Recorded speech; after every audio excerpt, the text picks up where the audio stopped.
The 2022 Digital and Financial Inclusion Summit, which is part of the Digital Impacts Awards, came to a close with concerns over cost of ICT devices, data, and financial services remaining a challenge despite being in an era of digital revolution. Now, when you compare the cost of the cheapest smartphone, it's 240,000 compared to a kabiriti or nalongo that you might be able to get for 50,000.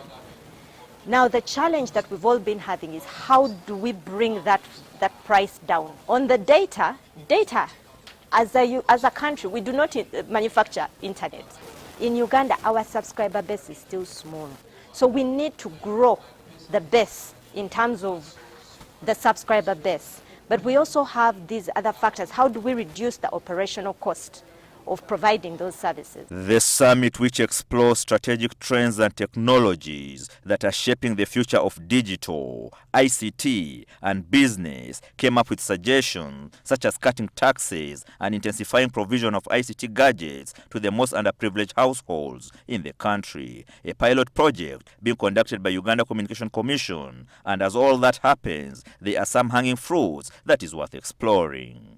So one of the quickest solutions that we can find in terms of this Know Your Customer is using the data points that we already have.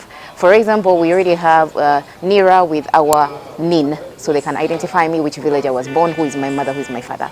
We have the UR18, so they can identify the taxes I pay, who employs me, the invoices I pay on a regular basis. We have the driving license, which at least knows the car that I am driving because it's attached to that. We do have NSSF if you're an employee, where they can track actually how much your employee, even how much is actually on your balance. And these data points can now be used by the bank to say we actually know who Damalisali is. She's low risk because she has all these 5 data points.